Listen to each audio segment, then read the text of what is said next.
মাননীয় প্রধানমন্ত্রী শেখ হাসিনা দেশে আসবেন কিংবা চলে এসেছে।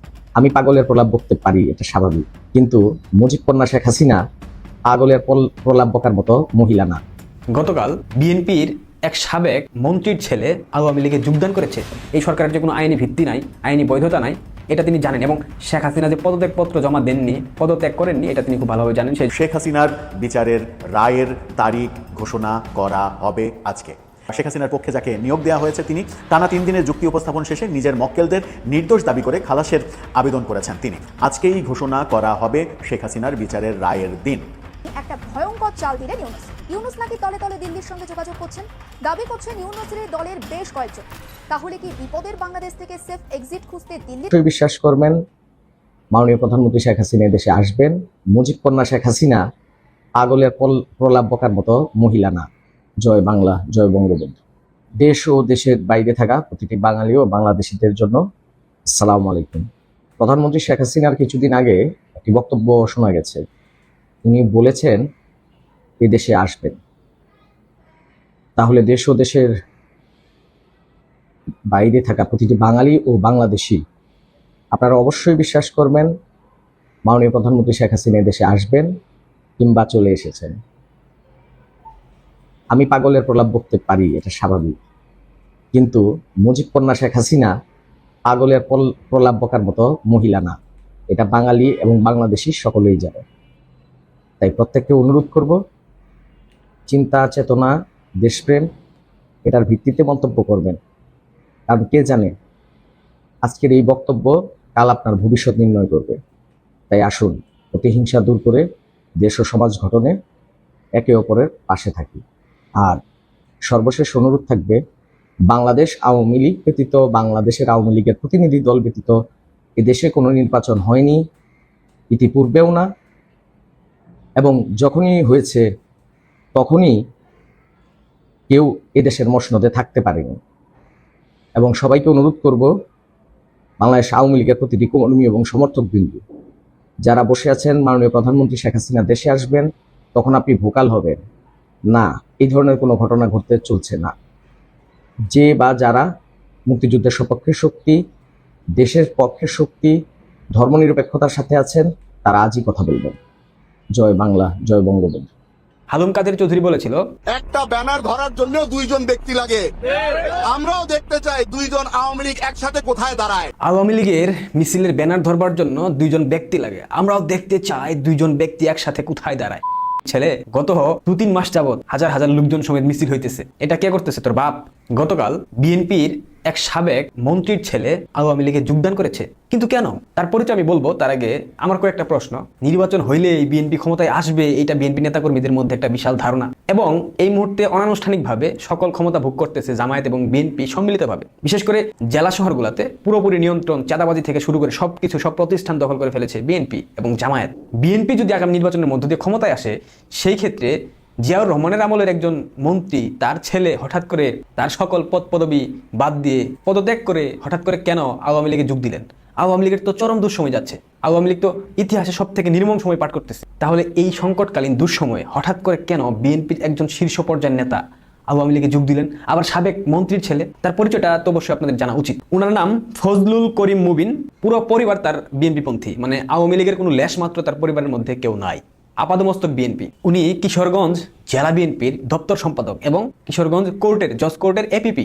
এটা ইউনূসের আমলে তিনি নিয়োগ পেয়েছেন। তিনি তার দপ্তর সম্পাদক পদ থেকে অব্যাহতি নিয়েছেন এবং এপিপি থেকেও পদত্যাগ করেছেন তিনি। অর্থাৎ ইউনূস এবং বিএনপির পক্ষ থেকে তিনি যা যা পেয়েছেন 5 আগস্টের পর সবকিছু থেকে তিনি নিজেকে সরিয়ে নিয়েছেন। কারণটা কি? কেন? মানে শেখ হাসিনা বাংলাদেশে আসতে পারবে না, আওয়ামী লীগের লোকজন পালিয়ে গেছে, আওয়ামী লীগ বিকলাঙ্গ অবস্থায় আছে, বাংলাদেশে কখনো আওয়ামী লীগের রাজনীতি প্রতিষ্ঠিত হবে না, কেউ আওয়ামী লীগ করতে পারবে না, এই ধরনের অনেক কথা কিন্তু বিএনপির বড় বড় নেতাদের মুখে আমরা শুনেছি। বিশেষ করে শিলং সালাউদ্দিন বারবার বলে আওয়ামী লীগের মৃত্যু হয়েছে ঢাকায়, কাফন হয়েছে, দাফন হয়েছে দিল্লিতে।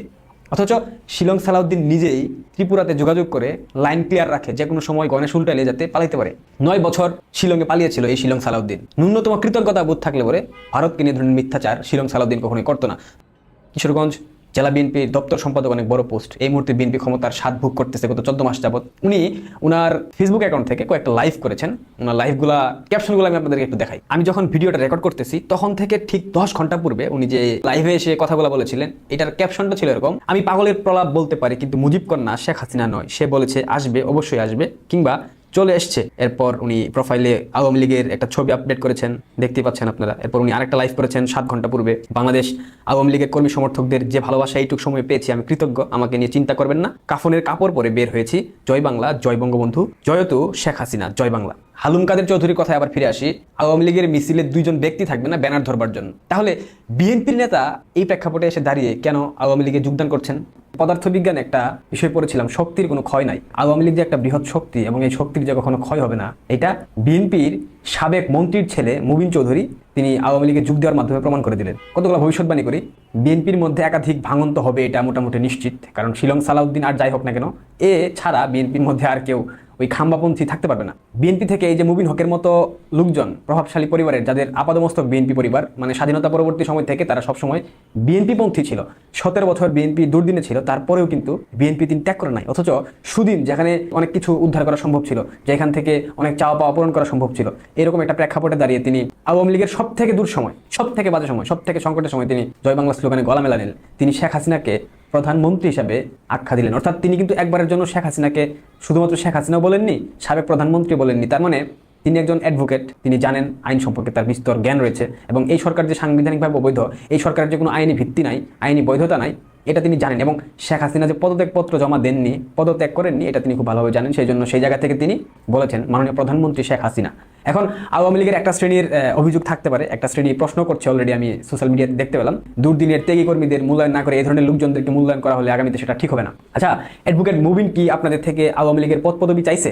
আওয়ামী লীগ থেকে মনোনয়ন নিয়ে এমপি ইলেকশন করবে, এই কথা কি বলছে? বলে নাই। কেউ যদি সন্ত্রাসী জঙ্গিদের সংগঠন থেকে নিজেকে শুধরে নিয়ে চলে আসতে চায়, অবশ্যই তাকে নিতে হবে। তার সাথে তো আপনাদেরকে কেউ বলা হয় না যে আপনারা প্রেম করেন, জীবন যৌবন বিসর্জন দিয়ে দেন, এমনটা তো না। সে তার রাজনীতি করুক, সে আসছে, তাকে গ্রহণ করেন। সে যদি তার আদর্শিক জায়গা ঠিক রাখতে পারে, সে যদি দেশমাতৃকা, বঙ্গবন্ধু, মুক্তিযুদ্ধ, এই চেতনাগুলোকে দৃঢ় রাখতে পারে, অবশ্যই তাকে সেই সুযোগটুকু দেওয়া উচিত বলে আমি মনে করি। কারণ এই সংকটকালীন সময়ে যে আসবে তাকে সুযোগ দেওয়া উচিত।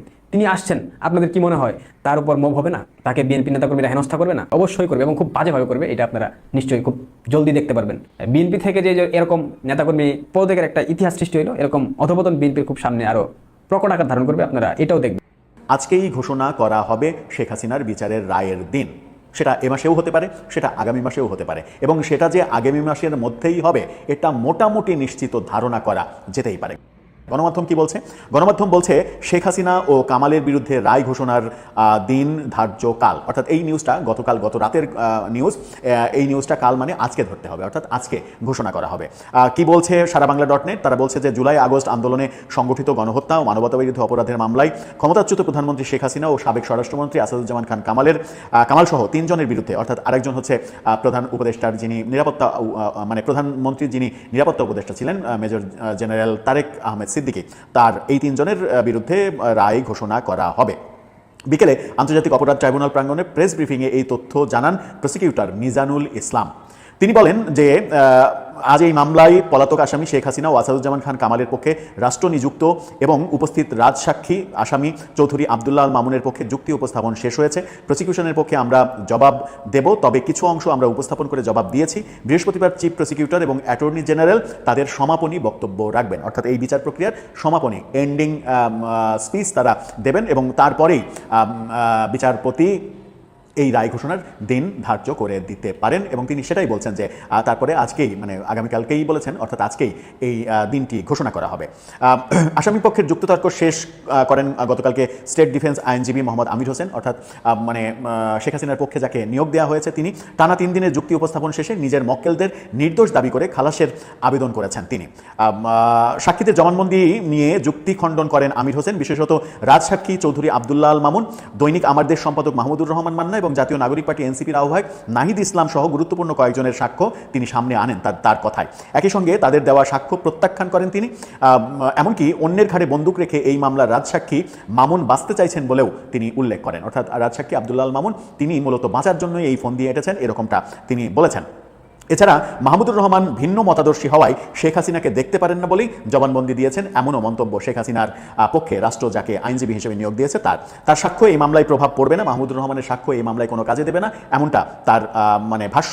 পরে যুক্তি উপস্থাপন করেন রাজসাক্ষী মামুনের আইনজীবী। এরকম অনেক কর্মকাণ্ড হয়েছে এবং বলা হচ্ছে যে এই মামলায় মানবতা বিরোধী অপরাধের এই মামলায় সমস্ত কার্যক্রম শেষ হয়ে গেছে। এখন শুধুমাত্র চিফ প্রসিকিউটর এবং রাষ্ট্রের অ্যাটর্নি জেনারেল তারা দুজন আজকে সমাপনী বক্তব্য দেবেন আদালতে। সমাপনী বক্তব্য দেওয়ার পরে আর কোনো কার্যক্রম থাকবে না এই আদালতের, শুধুমাত্র রায় ঘোষণাটা বাকি থাকবে। রায় ঘোষণার জন্য এ যাবৎ পর্যন্ত যত সাক্ষ্য প্রমাণ হাজির করা হয়েছে সেগুলো বিচার বিশ্লেষণ করার জন্য যে কয়টা দিন বিচারক মনে করেন প্রয়োজন সেই কয়টা দিন হাতে রেখে তিনি একটা রায় ঘোষণার দিন ধার্য করবেন এবং ধারণা করা হচ্ছে যে সেটা আগামী মাসে নভেম্বরের কোনো একটা দিনে এই রায় ঘোষিত হতে পারে। তার মানে আজকের দিনটা খুবই গুরুত্বপূর্ণ। এটা রাষ্ট্রপক্ষের জন্য, সরকারের জন্য খুবই গুরুত্বপূর্ণ সবথেকে বেশি, কারণ তারা যে কোনো মূল্যে এই বিচারটা শেষ করতে চায় এবং এই বিচারটা শেষ করতে পারলে তারা বিভিন্ন স্টেক হোল্ডারদের, জুলাই আন্দোলনের বিভিন্ন স্টেক হোল্ডারদের একটা সান্ত্বনা দিতে পারবে যে দেখো আমরা বিচার শুধু শুরুই করিনি, বিচার কিন্তু শেষও করে ফেলেছে। যদিও সেটা নিয়ে নানা রকমের বিতর্ক আসতে পারে। গতকালকেই আমরা দেখেছি জার্মান দুই নাগরিক এই আদালতে সালমান এফ রহমান এবং সাবেক আইনমন্ত্রী আনিসুল হক তাদের সঙ্গে দেখা করেছেন, মানে আদালতের যে হাজতখানা সেই হাজতখানায় দেখা করেছেন এবং হাজতখানা পরিদর্শন করেছেন যে এখানে মানবাধিকার লঙ্ঘনের মতো কোনো ঘটনা ঘটছে কিনা। এই ব্যাপারগুলোতে আন্তর্জাতিক অঙ্গনের এক ধরনের নড়াচড়া তো রয়েছেই। এখন আন্তর্জাতিক অঙ্গন কি ধরনের তাদের মুভমেন্ট হয় সেটা বোঝা যাবে এই রায় ঘোষণা করার পরে। এরই মাঝে হিউম্যান রাইটস ওয়াচ, জাতিসংঘ, বিভিন্ন সংস্থা থেকে যেটা বলা হয়েছে সেনাবাহিনীর সদস্যদের যে বিচারের ব্যবস্থা করা হচ্ছে সেই ব্যাপারেও হিউম্যান রাইটস ওয়াচ থেকে বলা হয়েছে যে যারা অপরাধ করেছে তাদের শাস্তি হতে হবে, বিচার করতে হবে, সেটা ঠিক আছে, কিন্তু কোনোভাবেই যেন মৃত্যুদণ্ডের রায় দেয়া না হয়। অর্থাৎ তারা মৃত্যুদণ্ডের বিপক্ষে, আজীবনই তারা মৃত্যুদণ্ডের বিপক্ষে। কিন্তু শেখ হাসিনা, আসাদুজ্জামান খান কামাল কিংবা তারেক সিদ্দিকী তাদের বেলায় কি সেটা হওয়ার সম্ভাবনা আছে? নাকি আমরা শেষ পর্যন্ত আজকে যে ডেট ঘোষিত হবে সেই ডেটে আমরা ডেথ পেনাল্টির ঘোষণায় শুনব? সেটা আন্তর্জাতিকভাবে মানে গ্রহণযোগ্য হোক আর না হোক সেই ঘোষণাই বোধহয় আসতে পারে কিংবা আসতে যাচ্ছে, যেটা চিফ প্রসিকিউটর বহুভাবে উচ্চারণ করে